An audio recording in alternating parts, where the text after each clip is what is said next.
Just going to give a couple of seconds here, just to allow people to settle in and join the session. So we're going to get started very soon. I do appreciate and thank you so much for joining us here today for our special session. This is not a session where we're going to be going through the programs specifically. We're going to be talking to a couple of our alumni who have taken the program, give you an opportunity to ask some questions. So before we get started, we'd like to let you know that this session is being recorded, and at the end of this session, we will leave some time for you to ask any question that you may have for our alumni. These are people who have gone through the program before, and they've graciously accepted our offer to come and talk to you about the program, talk to you about their experience in the program. So we hope that this session will be useful to you all. But before we get started, we always like to do a couple housekeeping items. So Smith, Toronto is situated on the traditional territory of the Huron-Wendat and the Petun First Nations, the Seneca, and the Mississaugas of the Credit River. We are grateful to be able to learn, live, and play on these lands. Once again, thank you so much. I see people are still joining the session. So really thank and appreciate you taking the time here to meet with us here today. So I'm going to introduce our panelists and then give them the opportunity to introduce themselves a little bit in more detail. So joining me here today, we have two of our alumni who have taken this program and gone on to do some great things. And again, they've agreed, and we thank you so much for taking the time to meet with us today to talk about your experience in the program. So joining us on the call today, we have Vinush Ramezani. She's a 2020 alum and currently works as the manager of sustainable investment at OMERS. Then we have Alif Karmali. He's a 2025 alum and a CFA charter holder. He currently works as the Director of Treasury, Strategic Support, and Projects at Scotiabank. So I'll start off with Alif first. If you can do more of an introduction, just telling us a little bit about yourself, and then I'll pass it on to Vinush to introduce herself properly. Thanks, Gary. Pleasure to be back and pleasure to be here, everyone. Gary captured it pretty well. There's not much more to me. I've been at Scotiabank for, I think, all of my professional career since 2016. I joined the Treasury Department, I think, 4 years ago now. So I did my MFin through the years of the back half of 24 and then the front half of 25 when we graduated. Totally in-person experience. And prior to being with the bank, I used to work in the enterprise strategy team, is where I joined the bank in 2016 here at Scotiabank. I'll pass back to you, Gary and Banush.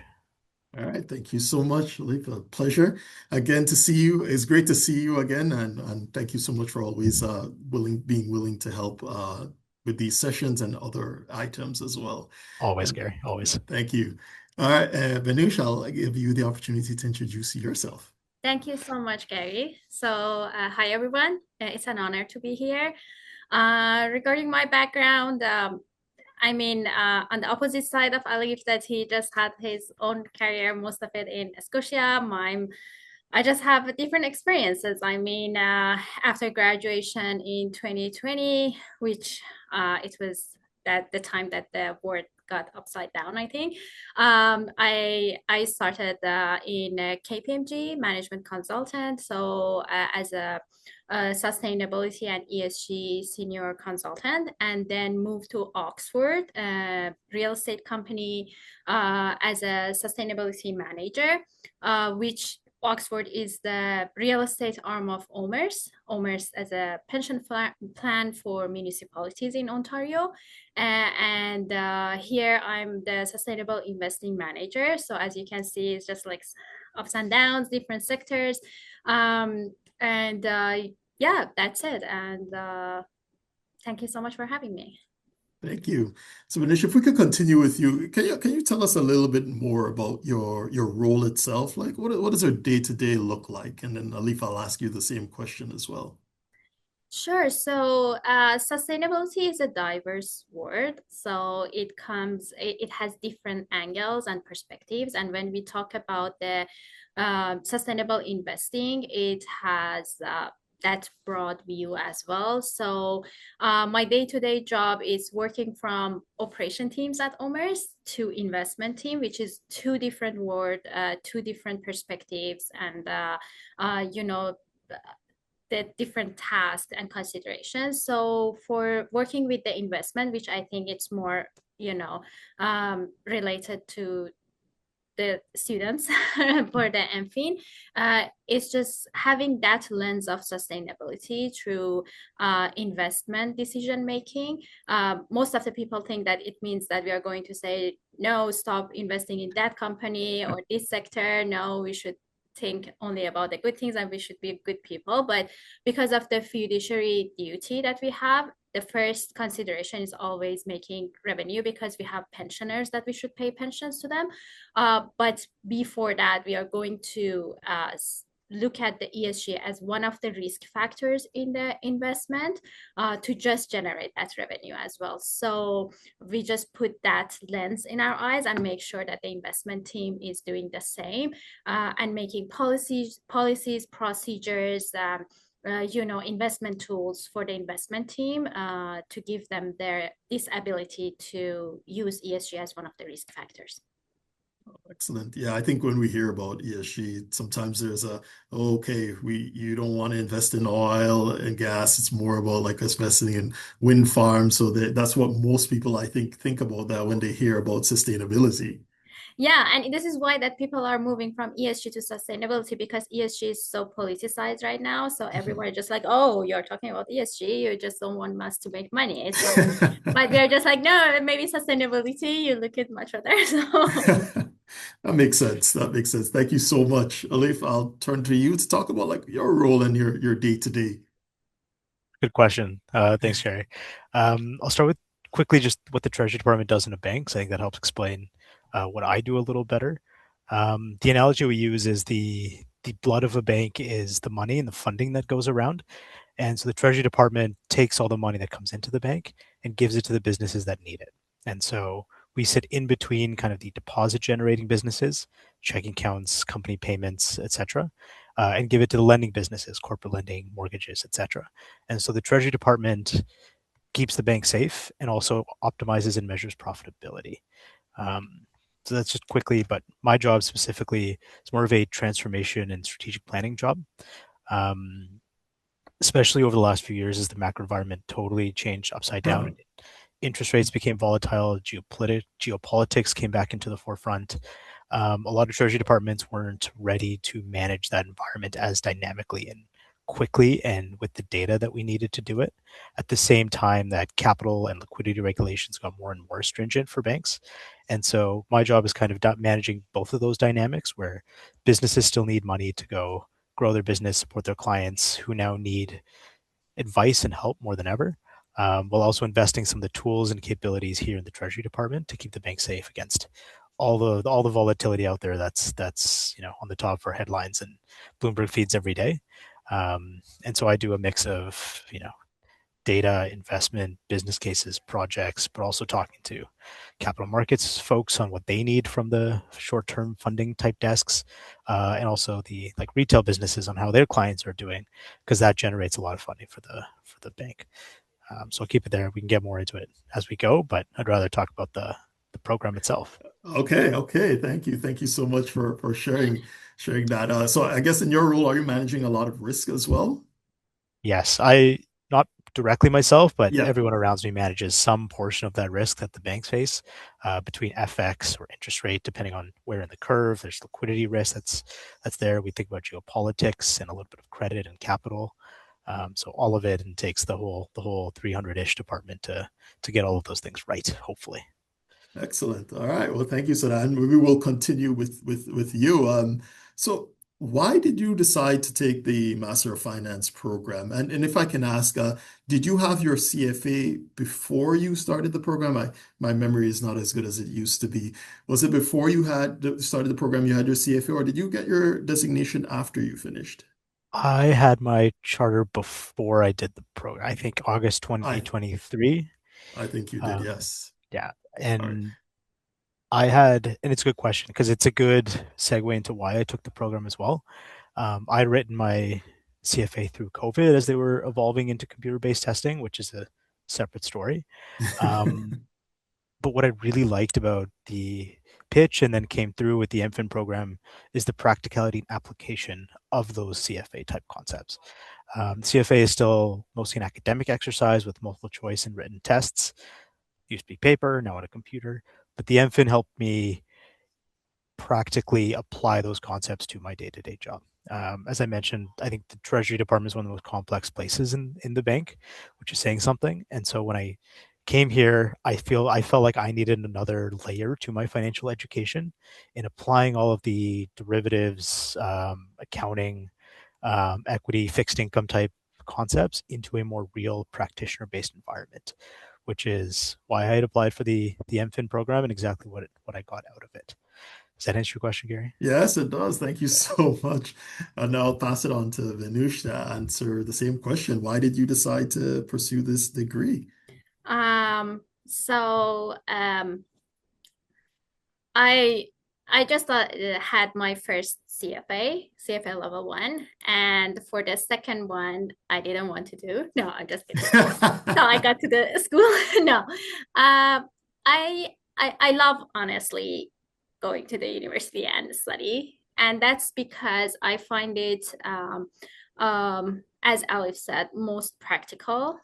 And also, you're gonna have hands-on on things that maybe you cannot have it by the certificates or only the work experience. So before I just got to school for Smith, I was working as an accountant and I wanted to shift more toward the finance. And so that's why that I went for CFA, but I felt that going to school and sitting beside the people who are already in the industry, having the profs that coming from industry, talking to the people that they're guest speakers coming from the industry again, it's going to be much more helpful rather than sitting and having the certificate. So it was my choice at that time, and that's why that I just applied for the program.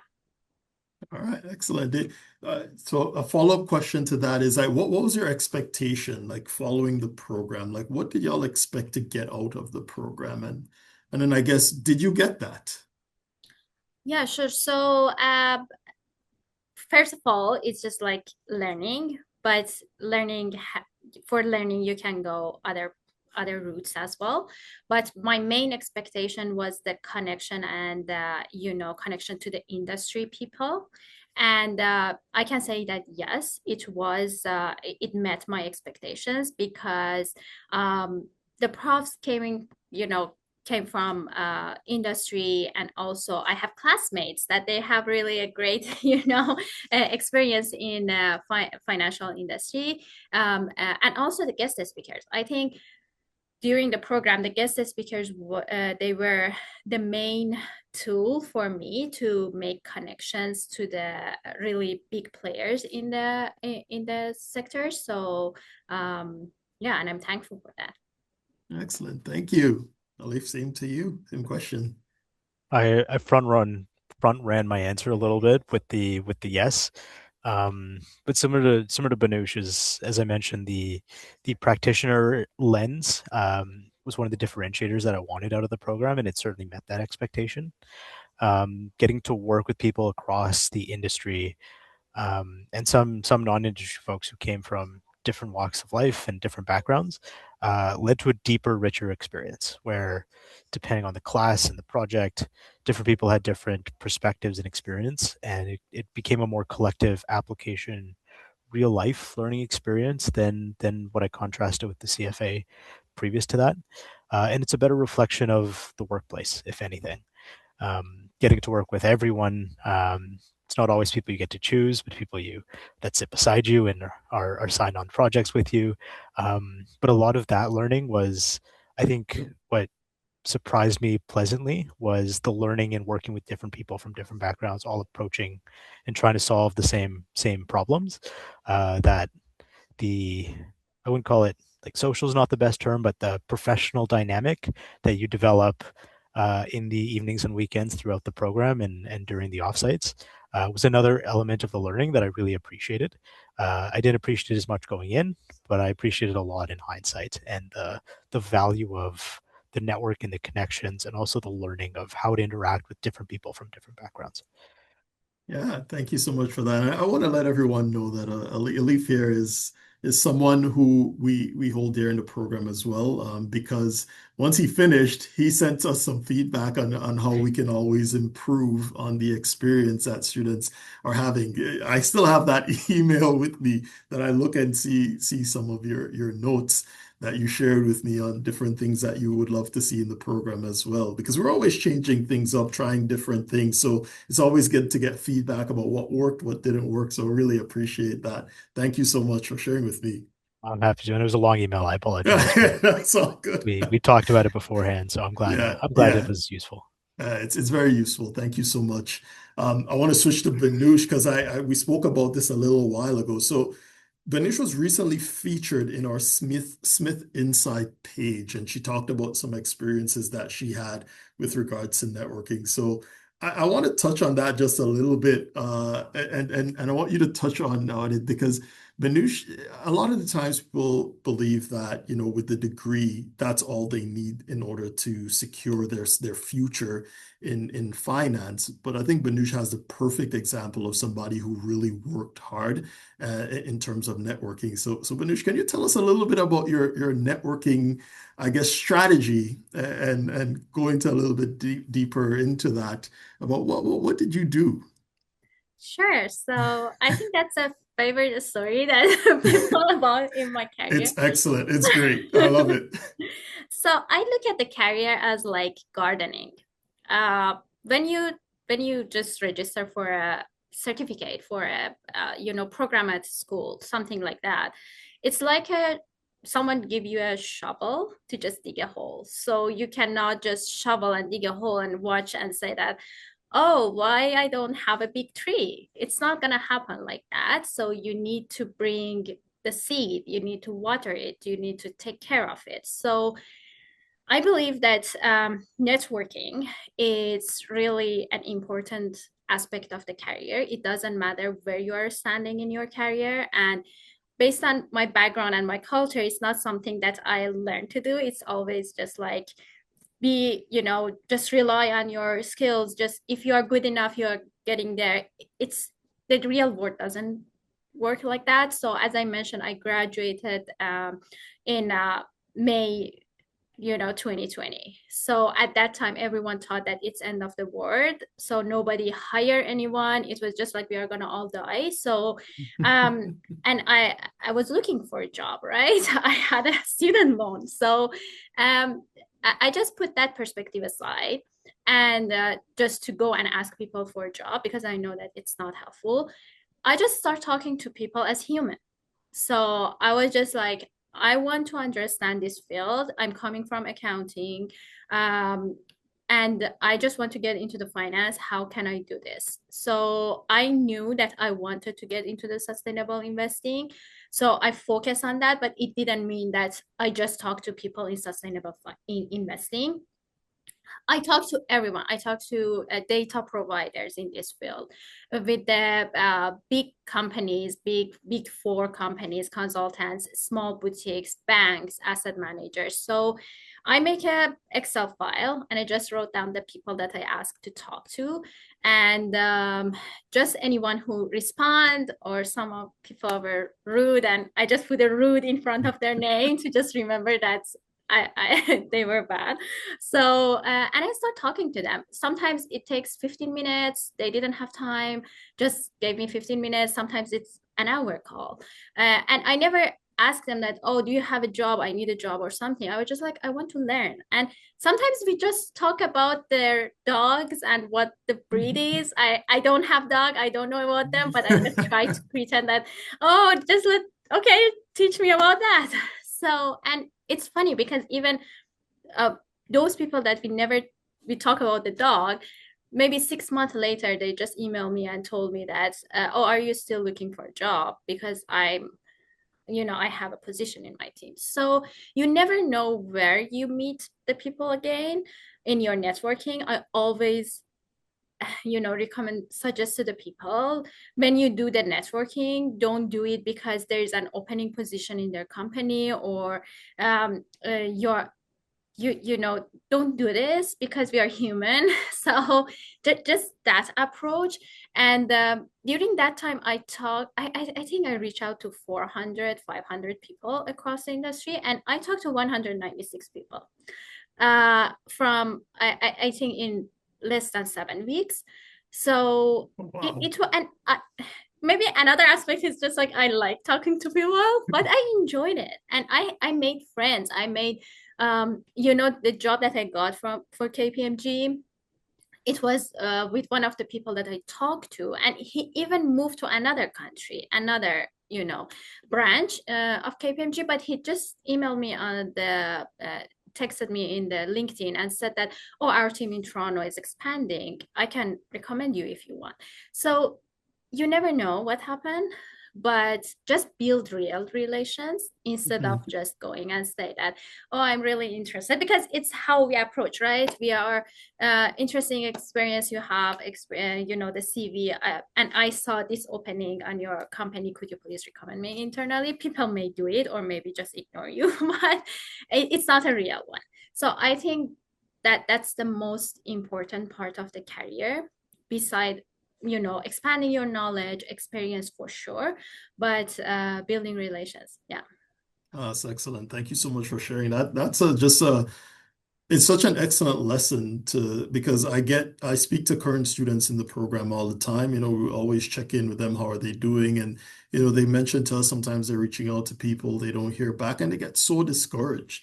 They get really discouraged. And I always use you as an example. And I think it kind of lets them know, like, okay, I can't be discouraged because I've reached out to two people in the network and I haven't heard back. Like, you have to continue and you have to build those relationships. I think not just going out, hey, I need a job. That's not necessarily how it works. It's about building a relationship, a human connection, understanding that, it's more than just trying to get a job. It's understanding what the role entails, understanding what they do. How did they get there? What was their journey like?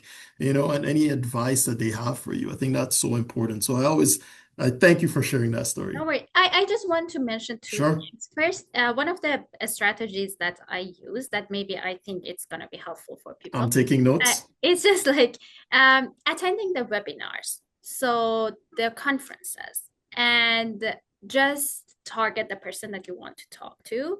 It was one of the things. And I was lucky because at the time of the COVID, it was everything virtual. So I attend all the webinars it was free, and I just attending, and I just like, I want to talk to this person. So I just wrote down one of their sentences that it was interesting, or sometimes it wasn't even interesting, but I just wrote it down.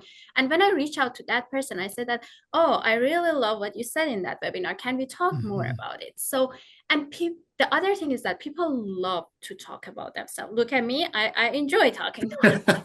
So instead of going there and talk about yourself more than listening, that person is just like, oh, thank you so much for letting me know who you are. But when you go and really want to talk about a topic with a person, or talk about and just ask them to talk about yourself, people enjoy that and remember that. So it's what I always tell students and whoever contact me for some kind of, I don't think that I'm really really that experienced, but I think this is the perspective that people should have in their networking. Excellent. Thank you so much for the advice. And don't sell yourself short. Of course, you have a lot. Your experience is very valuable, and you could add a lot of value to a lot of people. Thank you. So thank you for sharing that. Alif, do you want to add anything about your experience with networking? I don't have a lot to add. I'm taking notes from Banush as well, so I'm in learning mode here too. Excellent. Thank you so much. So we're going to save time for questions in a little bit. So all of our participants, if you have any questions, because we don't want this to just be myself asking questions and then you don't get an opportunity. So if you have any questions, put them in the Q&A. We're going to save some time at the end for you to ask any questions. I only have two more questions that I want to ask both Alif and Banush. What are some of the things that you did to prepare yourself for the program? And then the second question that I have is, what advice would you have for any prospective students for the program? So I'll start with you, Ellie, because you're the person on my screen. Yeah. And recently through the program, I think I'll take them one and the same. I think what I did to prepare is also advice I would share, and a little bit of it is just I'll call it lifestyle preparation. Just be clear-eyed about what you're getting into, and you've given a commitment to the school, and the school is committing back to yourself on what it needs from you. The students and my classmates who got the most out of the program threw themselves into it and fully. Mhm. Mhm.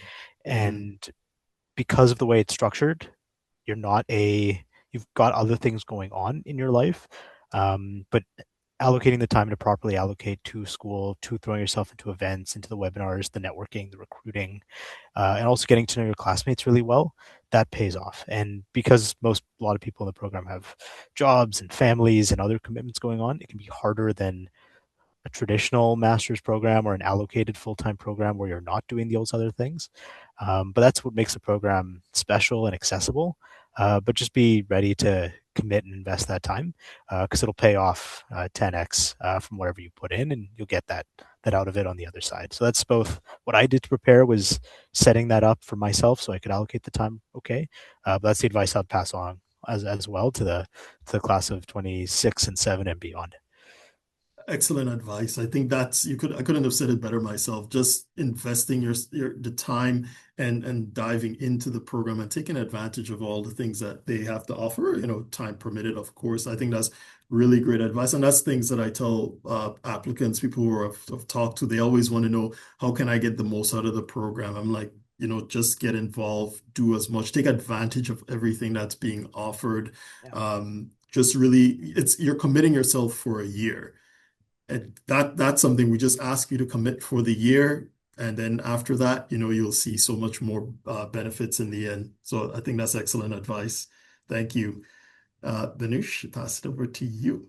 Yeah, I think Alif said it probably the best. I mean, just be prepared for because it takes time. I mean, it needs time, it's just an effort. And as a person who, my daughter was, I think she was 4 years old at that time. So as a mother, and I was working, so it was hard, but it's just imagine that it's less than a year almost, and you need to put so much effort on that, and it will pay off.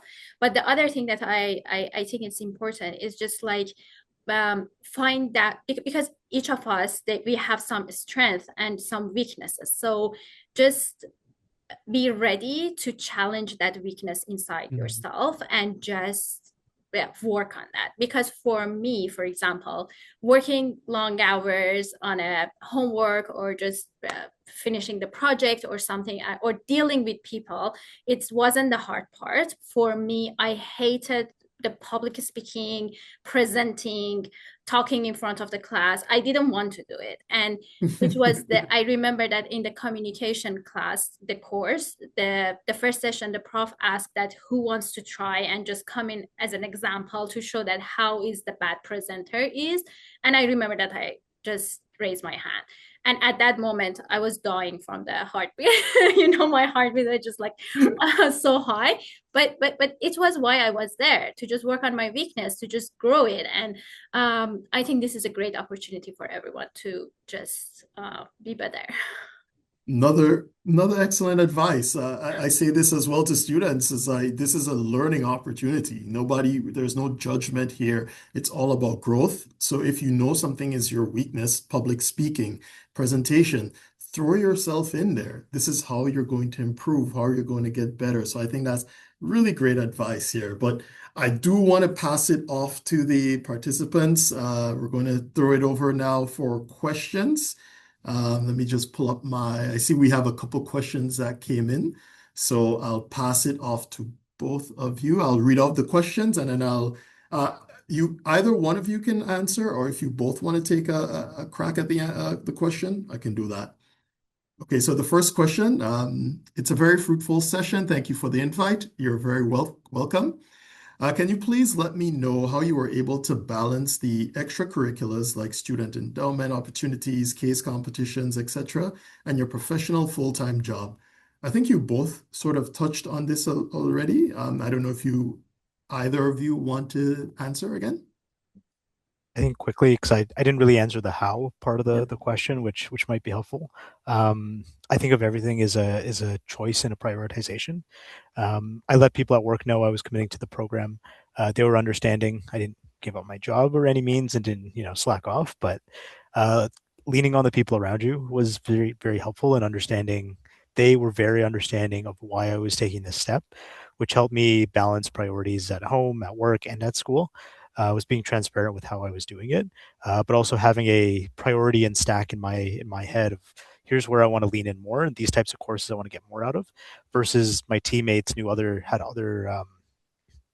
other courses and projects they wanted to lean on. Same thing at home, same thing at work. Was leaning on the people around me and being very transparent with what my priorities were, what my commitments were, and being transparent with myself on how they ordered for myself. Great response. I think that's really important is having the support not only of the workplace, but the support of your family. It's very key in terms of when you're taking a program like this. Yeah, only way to do it, really. Thank you so much. Vanusha, do you want to add anything or we can move No, to the just next a question? special thanks to my husband and also coffee. I didn't drink coffee before the program, really. I started drinking coffee after that. So,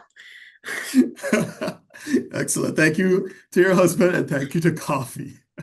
All right. I hope this answered your question. All right. I'll move to the next question.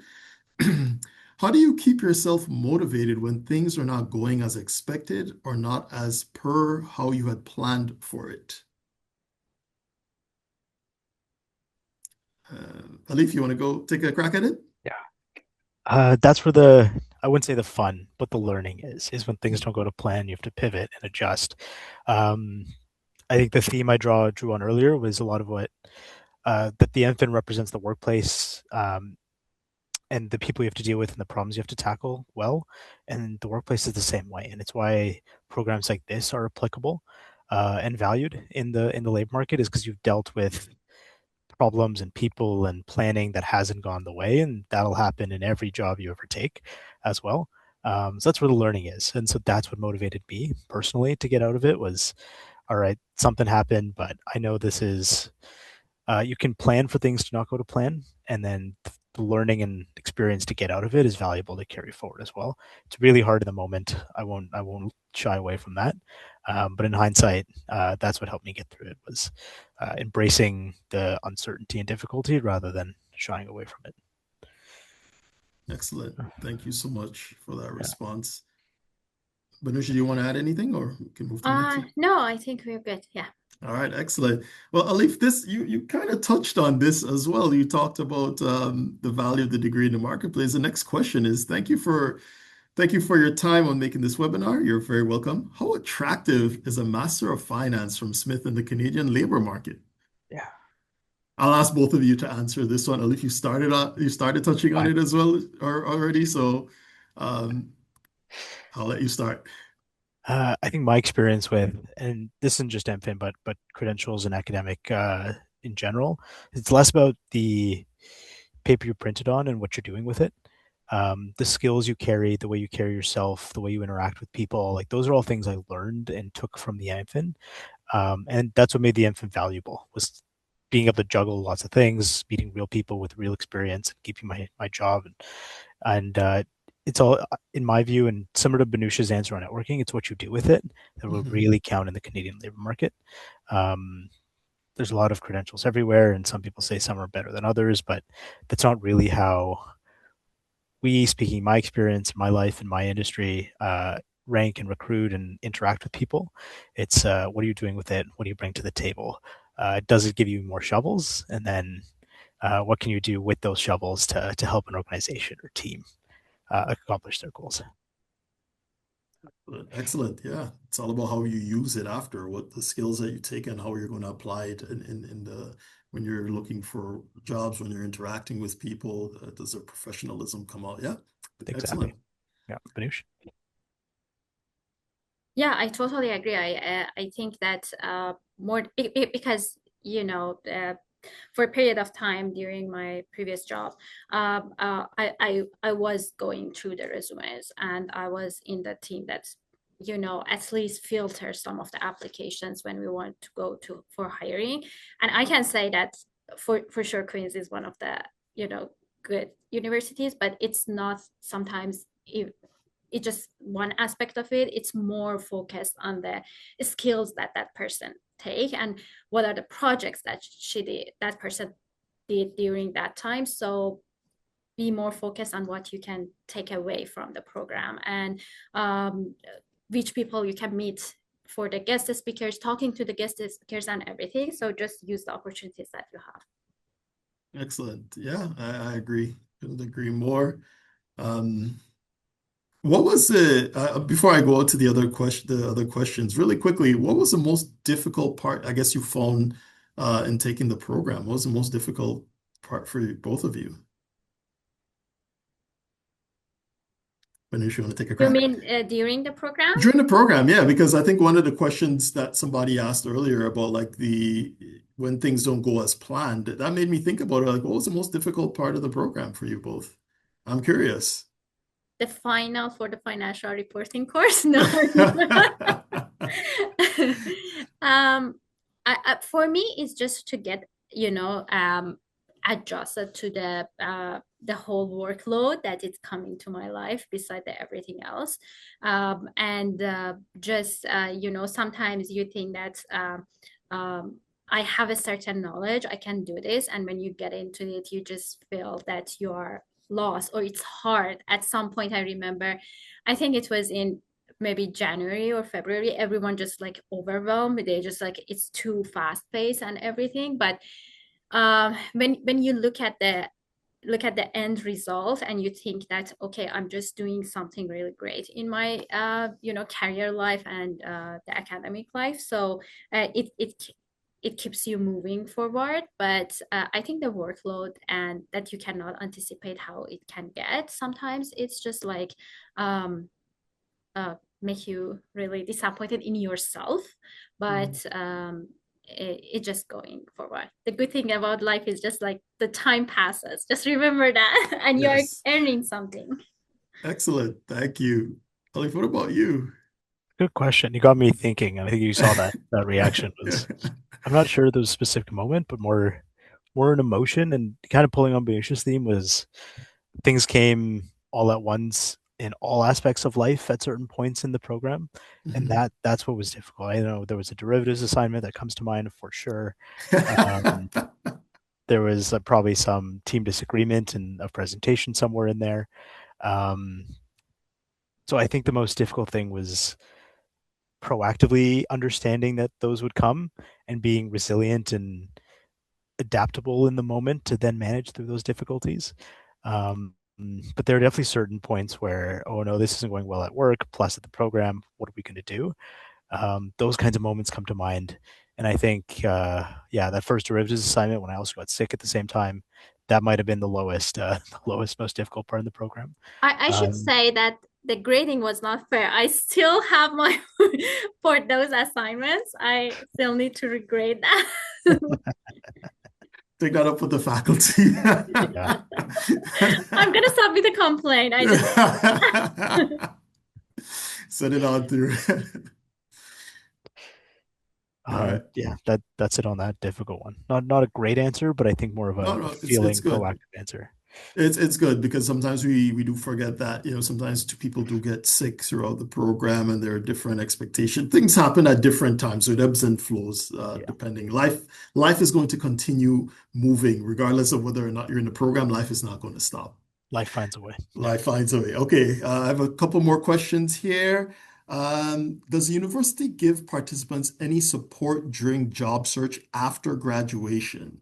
Banush, maybe I'll pass this one to you specifically because I felt like this is something that you probably would have experienced more than Alif did. Sure. So I know there is a center that you can ask help for the CV or checking the cover letter or something like that, but it's Hmm. not like, because it's an executive program, right? It's just like a different program rather than bachelor or something that they have, for example, co-op or internship or something. But I think the biggest help of the program for your job search is during the time of the program. So sorry just for repeating again, but I think that the network that you're going to build with your classmates, with the profs, with the guest speakers, it's the best support that the school gives you in regarding the career, your career. So just try. My advice is just use it as much as you can. Yeah, I agree with that.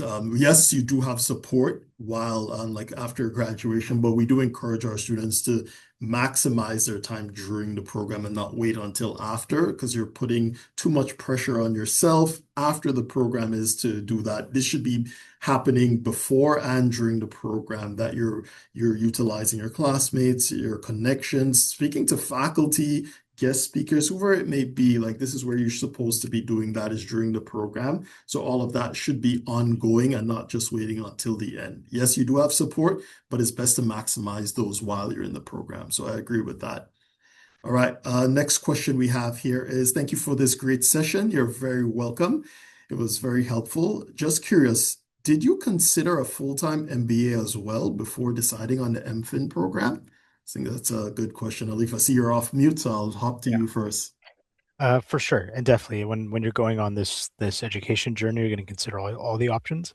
And the reason I didn't go for the full-time MBA is that the pairing of your at work learning as well as the academic enrichment through the Smith MFin program, the pair of them together, I found much more compelling and powerful than taking the time away just to do a full-time MBA. Because I knew I was staying in the current department at the very least, or at the bank, throughout the program. I wanted to be able to apply the lessons I was learning right back to my job and have almost a cyclical, self-fulfilling learning process. And because I found the learning at work very fruitful as well, and pairing it with Smith as well, made it doubly fruitful, if I will. But I wanted them to complement each other very directly rather than taking them in isolated bunches through a full-time MBA program versus what the MFin can offer in a while you work type structure. Excellent. We have a couple long questions here. So, Benush, I'll let you answer quickly No, because this one's that's more for okay. We time. can move on. Okay. It's the same. Yeah. Okay, excellent. Yeah, we have a couple very long questions here, so I want to make sure that I get a chance to read everything. Some of these I don't know if it's something for you or if I can answer myself. I've been just kind of scanning the questions. So it says, I've been doing quite a bit of research on Smith Master of Finance program and career outcomes of recent graduates. From what I can see, it seemed a bit difficult to find many Smith Master of Finance alumni working directly in investment banking, which is an area that I currently work in within my home country.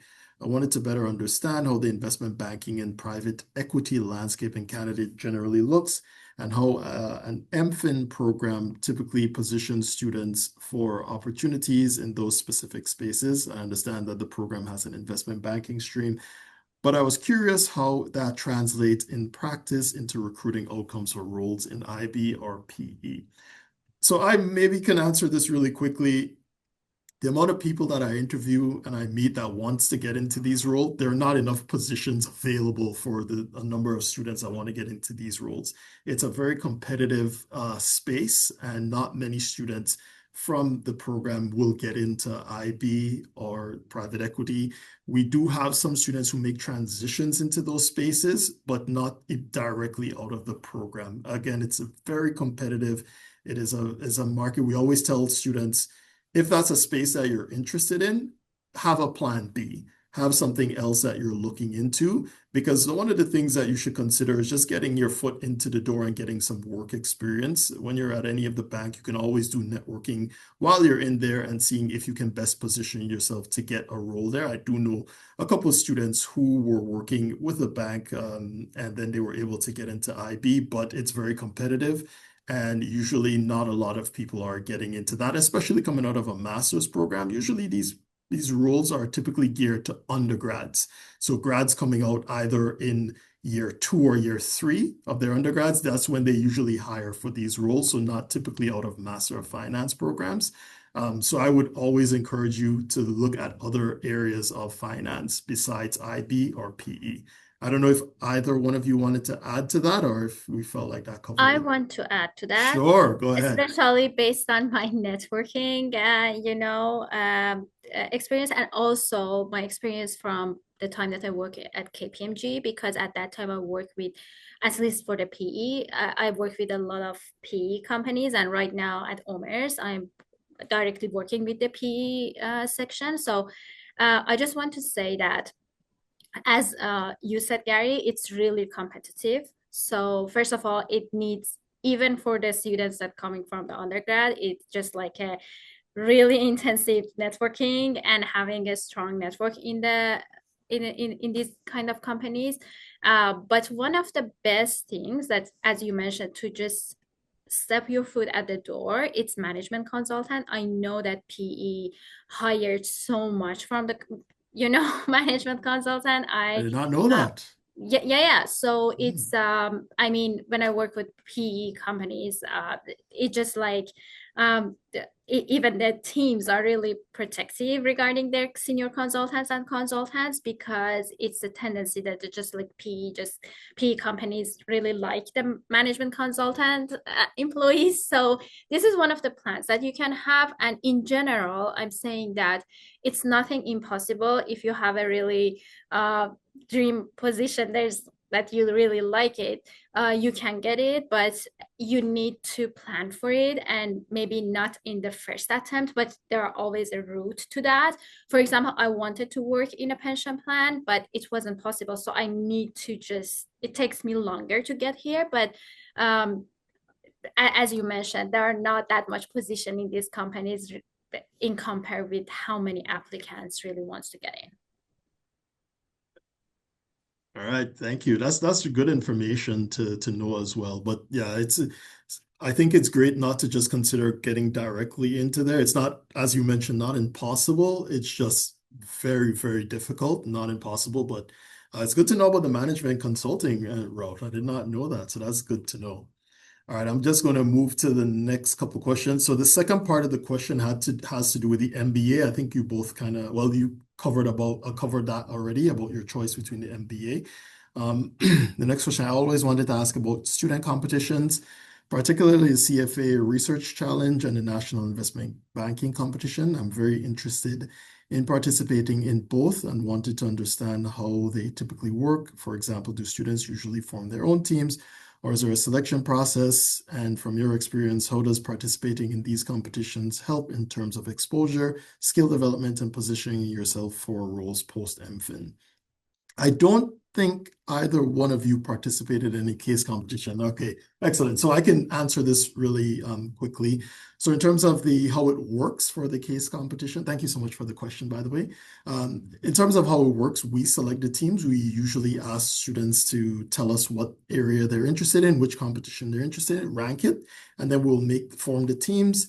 It's an excellent opportunity for students to get to work on with different members of the program.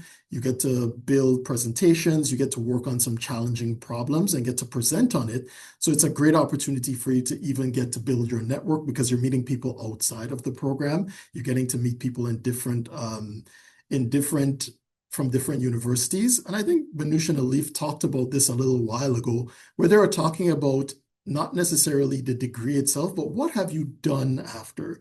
What did you do? Like, it's the application side of things. So it really demonstrates like, okay, well, I was a part of this competition. Here's what we worked on. So you get to talk about these experiences that you had while in the program.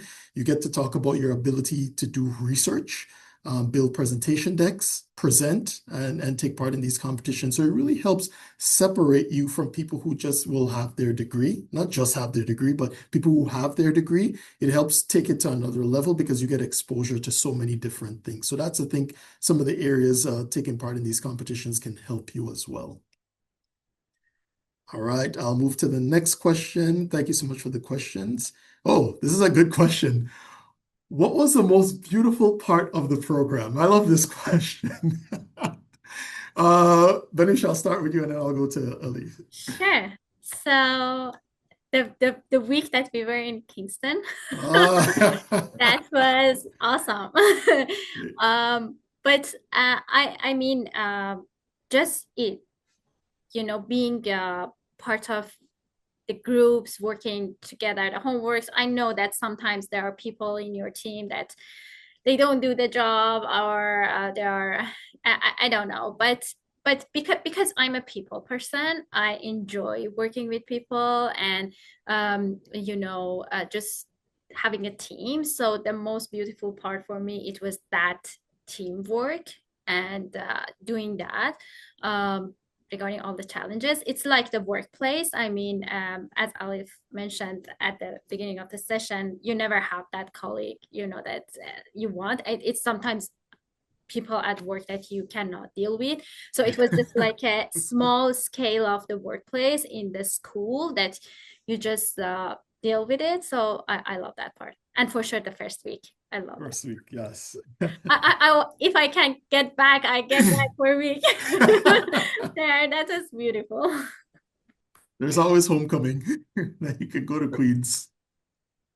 I think Alif? echoing that, the first week is fantastic because it's some of your only like fully dedicated. I take away all the rest of the life stuff time in the program, which was nice. The December offsite was close as well. Those two were special because everyone's fully committed to the program at any given time, which is harder to replicate in the while you work type structure later in the program. And then the more sentimental answer, which is maybe where the beautiful question's coming from, is in hindsight, stepping back away from it, reflecting on what you've learned, reflecting on who you met and the professors and the enrichment that you got along the way, and the accomplishment, the scale of the accomplishment 12 months later or 6 months later. That was for me a bit of a sentimental, tangential answer, but I think that's the most sincere one as well. Okay, excellent. Thank you so much for the lovely answers. And yeah, I do agree. The first week, and Yeah. it goes by really quickly. It goes by really, really quickly. All right, so I have the final two questions. I apologize to you both. I thought this was only going to take half an hour, but we had such an engaged audience and they have so many questions that, we try to get to as many as possible. So these are the last two questions that I'm going to ask before I let you both go because I really appreciate your time. Okay, so the next question I have is thank you for organizing such insightful webinars. They have been extremely valuable and do a great job of connecting theory with real life experiences. You're very welcome. I have a question for Banush regarding your personal journey. Would you mind sharing some of the key challenges you faced when transitioning from accounting to finance, particularly in terms of developing practical skills while transitioning from accounting to finance industry? Did the MFIN play a great deal during the transition? I am currently going through a similar transition and would really appreciate any insights or advice you may be willing to share. Vanish? Sure. Let me know if you want me to read over No, anything. I'm okay. And I'm trying to make it short. So the worst part, it was when I was at school, we have these name tags, and my name under it says PepsiCo, and everyone else it was Scotia, it was sorry, but the big banks, and everyone just like, oh, you're from PepsiCo. So but and you feel that you are from different background because of the level of the knowledge that everyone else has. But that's the good thing as well, because you push yourself more to just learn more and be more active and show that you're understanding, you're getting the material. And because sometimes people think that, oh, this is my day-to-day job, so I know how to do this, but you are from a different background and you're just absorbing everything to just grow your knowledge. So that's the benefit for a person who comes from a different background to this program. But regarding the career, when I talk to those people, I remember one of them told me that you absolutely have no chance, just get back to accounting. And I just hang up the phone. It was 5 minute call, and it was brutal because I came to this program because I like the financial industry. I like finance and it was my interest. But I promised myself that not to quit. So uh, I'm sure that you have, or anyone else that have work experience, they gather so much soft skills that can help you.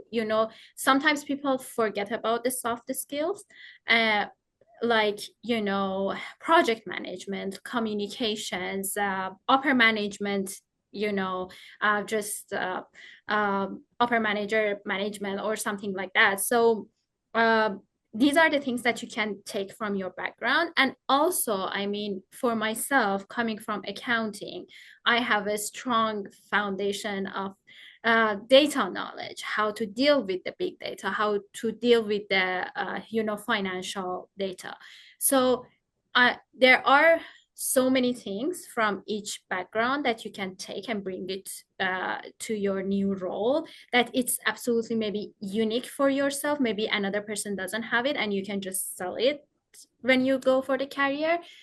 Is it going to be easy? No. But you grow so much, and you're going to stand out at some point from others. So that's the thing. Yeah.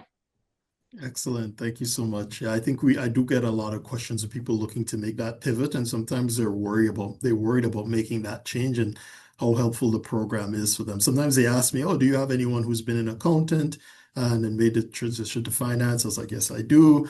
And then some people who are in consulting looking to also make that pivot. So it's good to know that you're in that. I'll try to remember that. Yeah. I'll, but I'll try not to reach out to you all the time, though.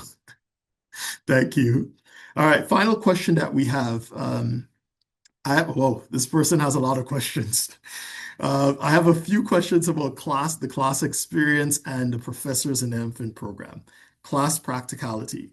How practical are the classes across different modules? For example, in the equity markets class, how closely do the lessons reflect real-world market expectations and scenarios? Case studies. What types of case studies did you work on, and how was your experience with them? How realistic or hands-on were they in preparing you for the industry? Professor interaction.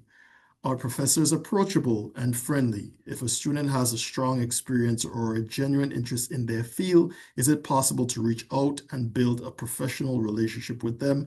How does that typically work in the program? Okay, that's a lot there. Maybe I'll ask the class practicality. Alif, you want to take a shot at that one?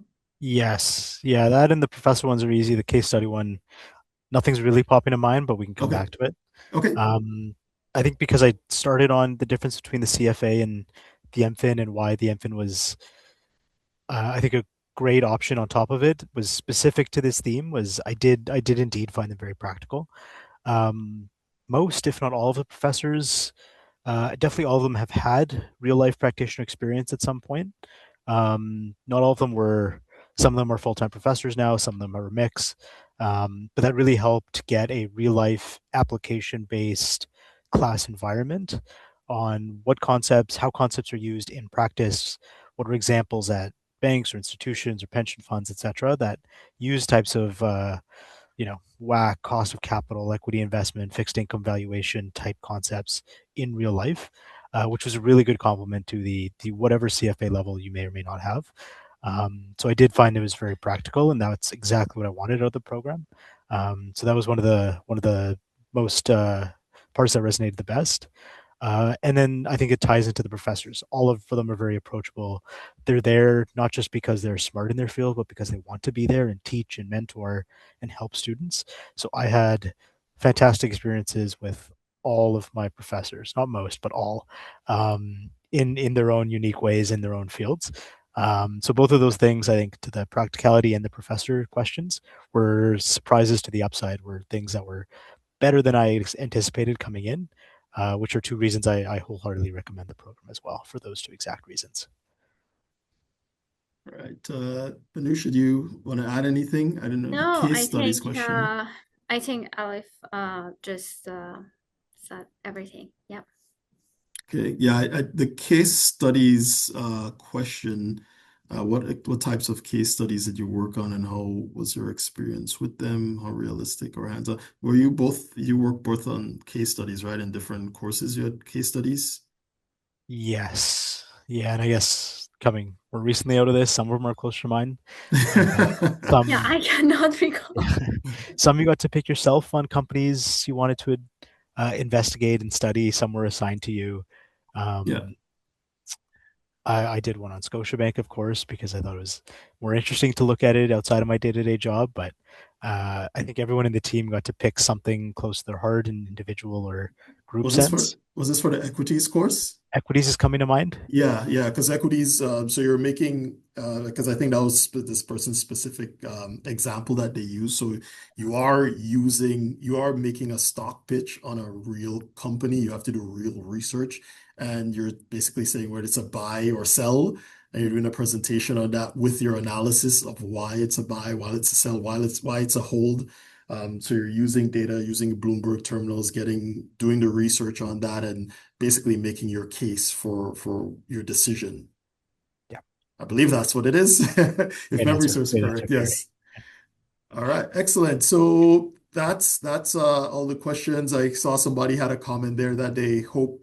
I think this came in during Brenusia. They hope you have the opportunity to attend a session with you as a guest speaker in the MFIN program in the future. I hope we get both of you to come in as guest speakers in the future.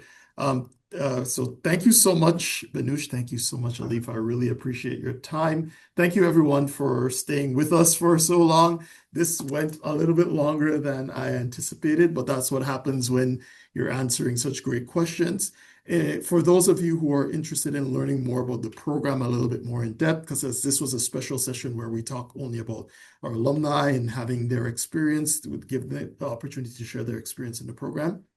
On February 11th, we do have a session where you can learn a little bit more about the program itself. So if you're interested, you can register now for that February 11th session. And then I want to make a special recommendation or point out that on February, let me get the date here, February 23rd, we will have another session. It's going to be posted soon, where we will have our new academic director joining us to talk about the program, updates to our curriculum and our admissions processes. So if you're looking to learn more about the new curriculum upcoming for this year, you could join us at February 23rd. That will be posted on our website soon. But I do thank you so much for your time. Thank you so much, Alif and Banush, for joining us here today. Thank you so much for sharing your experience in the program. We always appreciate it. Again, I do apologize that it went longer than I did say that it would. I did not anticipate we would have such an engaged group, but that's my fault. I should always anticipate these things. We always have such an engaged group of participants joining us on the call. So I thank you all for your great questions. We really appreciate it. If you're looking to join the program, we still have time. You can submit your application. We're always looking for people. If you have any other questions, feel free to reach out to us. We're happy to answer any of all your questions. Once again, thank you, Alif. Thank you, Banush, and see you next time. Have a great one, everyone. Thank you. Pleasure. Thank you all. Bye. Bye-bye.